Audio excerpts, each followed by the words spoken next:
G'day everyone, and welcome to another video. What we're going to do is start talking about continuous random variables today. So we've discussed discrete random variables where things are like you can put things in a table. If x is equal to this value, then the probability of it happening is this. If x is equal to that value, blah, blah, blah. But what happens when you've got continuous random variables, when you've got things that are measured and there's an infinite different number of possibilities that it could be.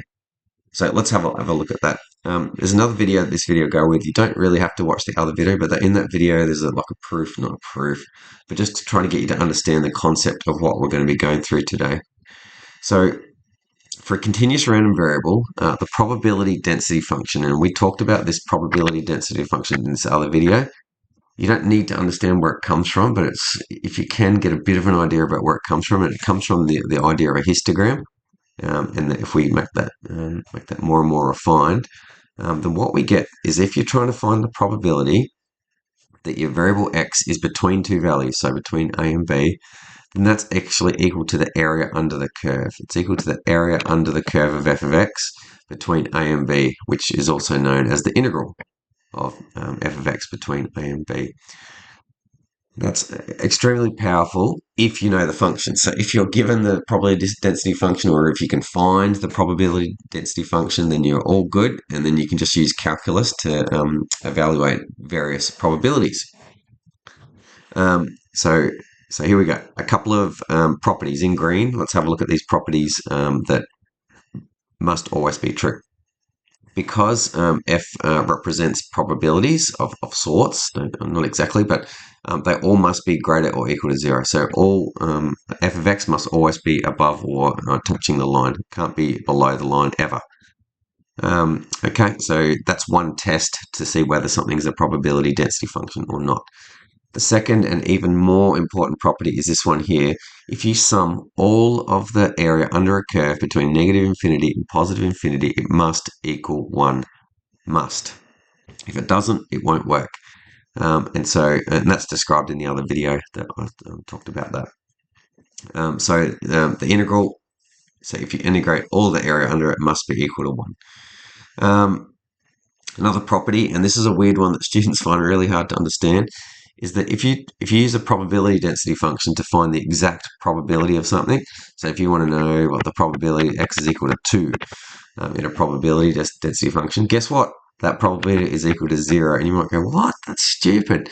But if you think about it, and hopefully your teacher will describe this to you, it's like if you need to get exactly 2 for something that's measured, will you ever get exactly 2? Like if you say someone's height, you say my height is equal to 2. Well, when I measure it, I'm actually 2.01 meters tall, right? Not exactly 2. You go, well, it's close enough. Well, is it exactly 2? And so you go, well, it could be 2.000000, and you keep going, that might be that. But it's still not exactly 2. And those decimal places go on infinitely. And so that means that the chance that of you getting exactly 2, there's a 1 in infinity chance that you'll get exactly 2 when you're measuring something. I'm not talking about discrete where you shoot basketballs and you're probably getting 2 in. No, that's discrete. But when it's continuous, the chance that you get exactly 2, if you go to infinite decimal places, is 0. It's impossible.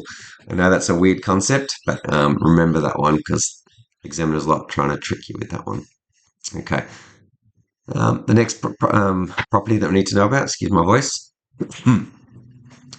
is that because you can't get a probability x equal to 2, it means that all of these, when you've got less than or equal to, greater than, equal to, anything like that, they don't actually matter at all. So when you've got those, they're just equal to that all the time, right? Doesn't matter. You just do the integral between a and b. You don't need to know whether it's greater or equal to or just greater than, whatever. It doesn't matter.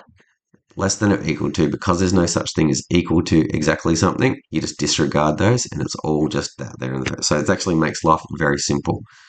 And that last fact down there, if you're asked to find the probability less than a value, that's just the integral between, the starting point and c. And you'll see an example of that in a second, okay? Probably in the next video, actually. We'll just go through it. So let's have a look at an example so you can see what the heck we're talking about here. So determine if this function f of x is a PDF, all right? So the two properties of a PDF were these two here, really. They're not properties, but the checks. So we need to make sure that the function is always greater than 0, and we need to check that the area under the graph equals 1. Okay, so what does this graph look like? Let's just have a quick squiz at what this is. Just remember cos x goes like that to pi on 2 and 1. Okay, this is half cos x, and so that'll make that y, the height, be half in cos x on 2, and so what that does is it dilates out by a factor of 2, and so that'll just be pi at that point there. So that's what that graph will look like. So between 0 and pi, that's just that section. What color should I use? That's just that section between there and there. Okay, because it's between x is between 0 and pi, and it's equal to 0 elsewhere. So then it just goes across like that. Okay, not including the point 0 there. So that's what the function looks like in green. Okay, so we can see that f of x is greater or equal to 0 for all x. For all x. Okay, so it's greater or equal to all x, and so that is the first. So that's the first tick. The second thing we need to check is we need to check the area under the curve. So the area under the curve is hopefully from your integration studies between the integral between 0 and pi. I'm just going to go area equals of the function of cos x on 2 dx. Okay, what's that equal to? Right, so I've got half. We've got cos. When cos is integrated, that goes to sine, so it'll be sine x over 2. Because there's a half in front of x, we divide by half, and so that cancels out that half there, dividing by half, and we evaluate that between 0 and pi, and that's equal to sine, when we put our terminals in there, sine pi, take away sine 0, sine pi on 2, I almost missed that divide, that would have stuffed me up. We've all been wondering what's going on. Sine pi on 2, sorry. And sine pi on 2, sine is equal to 1, so that's 1. At 0, sine is equal to 0, so it's 1 minus 0, so that is equal to 1. So it's passed both of our tests. So yes, it is a probability density function. Okay, very good. They're the two definitions of a probability density function. Let's have a look at another question. If f is a PDF, find a. Okay, so not find a something, it's a. We want to try and find that value of a. And if you watch my other video, where with PDF, where what we do is we scale the function to force it to have an area under the graph equal to 1. We scale it. And so here we're scaling the graph of x cubed minus 1 by a factor of a, and we want to make it equal to 1 so that we get a PDF. If you watch that video, this is probably a good example to try to help understand that concept. So first, I always like drawing a graph of these things to try to help understand it. So x cubed is like a curvy thing that goes through the origin. This is minus 1, so it sort of comes up through there. It looks like that. So it's x cubed minus 1. When x is equal to 1, that's equal to 1 cubed minus 1, so it's equal to 0. So that point there is 1. And so that's just my little test here to see, is the function always greater than 0?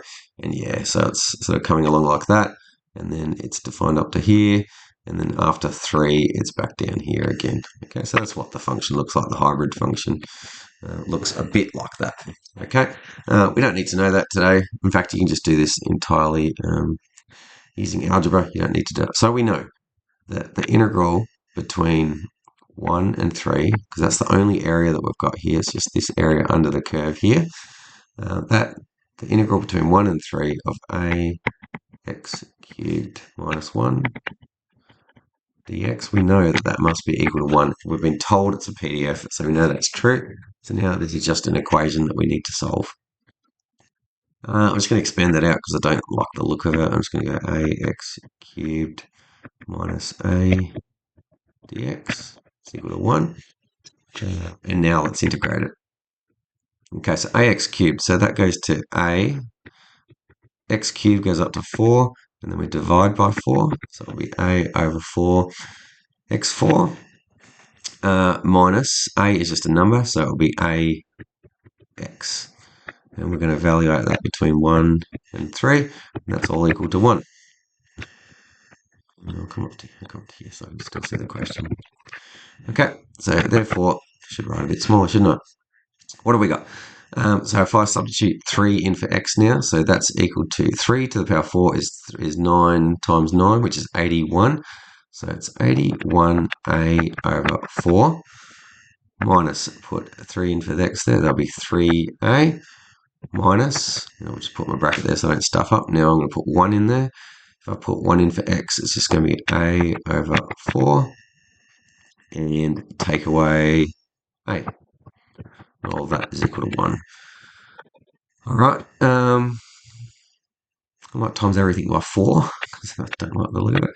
So if I times everything by 4, that's times by 4, negative a over 4 will just be negative a, plus a will be plus a, so plus 4. Sorry, I did 2 steps in one. I expanded n times by 4, and that 1 will be 4. Just let me check my maths. Times by 4 times by 4, negative a over 4 times 4 is negative 4, plus a times 4 is 4. It looks good to me. And then let's just solve it out. 81 take away 12 is 79, 69, take away 8, 68, plus 4a is 72, I think it was right. It's 4, therefore a is equal to 4 on 72, otherwise known as 1 on 18. Okay, so I get a is equal to 1 on 18. And so that's what we do. You can go and check that if you like. If you go put that into your calculator, I'm not going to do it. But if you go into your calculator and put in the integral between 1 and 3, 1 over 18, x cubed minus 1, that's a cubed, dx, bet your bottom dollar, you get 1 unless I made a mistake somewhere. And so go and test that. So that's the probability density functions. We'll do some more questions on those. That's sort of how they work. That's how you test to see what's a PDF. In the next videos, we'll look at how you actually use them to find probabilities. See you in the next video.